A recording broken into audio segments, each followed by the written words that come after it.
Hi sweet friends, today I want to share 7 abundance hacks that are going to change everything in your life.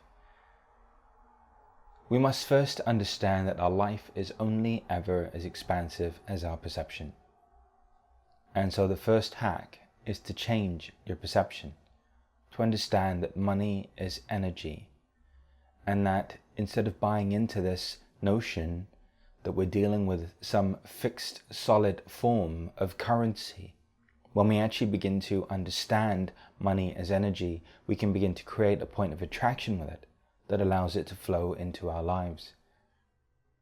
It's so much easier when we transition out of this fixed form version of reality into vibration and frequency. It gives us a context through our awakening and through our expansion then to begin to find a way to effortlessly bring abundance, the feeling of abundance, the expression of abundance into our lives. Because if money is an energy, then it's feeling abundant that magnetizes that energy into our experience. And so change your perception and recognize that what you want is a feeling. Start with the feeling and the physical manifestation will follow. The second hack is to remember that abundance is infinite.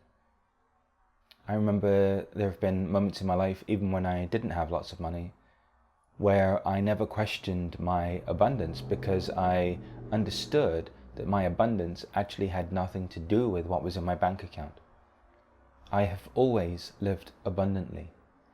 I've always lived in connection with this principle that abundance is infinite. And all we ever need do is look around to see how life is unfolding, to see how nature is manifesting, to see how our universe continues to expand and grow into more. Because when you move into a place of love around abundance, and when you align powerfully with the feeling, all of a sudden you begin to eradicate the energy of fear, lack, and scarcity that keeps the majority of people in your life paralyzed as it relates to their financial situation. Number 3 is to rewrite your story around abundance. Every single one of you right now has a money story. Your parents lived a certain way, you were raised a certain way, you were educated in a certain kind of school, and there are all of these external parameters and requirements around money. And it's important that you begin to identify what your limitations are, especially on the level of your story. For example, if you had immigrant parents who worked like 18-hour days, then maybe the false belief is that you then have to work 18-hour days to accomplish the same results, even if you don't want to. Sometimes we model the unconscious patterns and behaviors of other people, especially the fear-based ones. That's why it's important that you begin to get to the root of the limiting story and you begin to dismantle it energetically at its source. Some of you were raised around a lot of money and you feel guilty or ashamed about that fact because you had it so easy where those around you that you loved struggled, or in some way you felt like you couldn't open up or trust life because everybody always wanted something from you. Either way, it's important to take a look at what the root cause of the story is and to dismantle it. Get to the root of them. Just allow yourself to take some breaths. And once you find that emotional charge and you know when you've found it, that energy will begin to move through you. That heightened emotion will begin to move through you. The fourth is value your gifts. Every single one of you has something unique that you've come here to share. And the blessing of living in the world that we live in today is that when you actually start to abide in a state of authenticity, you start to attract greater and greater levels of abundance into your life. You have to get to a point where you no longer have any attachment to being liked, or you no longer have any attachment to how you're being perceived. When you just start authentically expressing who you are and amplifying that out to the world around you, all of a sudden you start to magnetize toward you people who crave the same authenticity in their own lives. And that's the point of attraction, and that's the point of connection that then brings the endorsements, that then brings the commercials and the greater opportunities that you begin to tap into. Because brands are looking for people who have platforms. And there's no more powerful platform than the one that is built in authenticity. And so be who you are. If you have to in some way be somebody other than who you are in order to be successful, then you're in the wrong company. You're in the wrong business. You're in the wrong expression. And also, you'll never reach your full potential. Because for me, the key every single time in moving into dynamic receiving is authenticity. So be who you are. Live as you've been designed to live.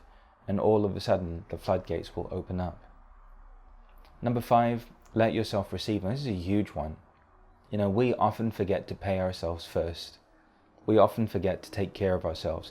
We often forget to recognize that we must nurture and care for the vessel and the vehicle that we have so that we can continue to then care for and provide for everyone in our lives. It's important for this reason that you open up to receiving. The biggest obstacle that keeps you from receiving is your ego and all of the fear-based notions and ideas that accompany it. When you can begin to access profound states of deep realization, you transcend the egoic limitations around receiving. In that state then you open up to dynamic receiving, and in that all of a sudden the floodgates open. Number 6, know that you are worthy. We live in a world where you're constantly trying to prove that you are worthy because in some way, shape or form you feel unworthy, or people have convinced you that you are. You feel guilty and ashamed about something, and then you invalidate yourself from all of life's blessings. In the presence of unworthiness, it's very hard to guide somebody into their magnificence. It's for that reason that you must over and over again return to your natural state and know that it's not about proving your worth, but it's about owning it. The fact that you are here and the fact that you are breathing means that you have another day to go out there and to bring things into being, to dynamically express and live. Your worth isn't based on the say-so of human beings. It was already inherently encoded by the divine itself into your heart. And finally, do what brings you joy. I have very powerfully been able to curate my life so that every second of it is spent doing something that furthers my evolution, the well-being of my family, or the evolution of the world. And when time is valued and cherished by focusing it on things that you love, on things that resonate with you, on things that bring you joy, naturally your reality then is retrained to show you and deliver you those experiences over and over and over again. There's a power in custom curating the way in which you live.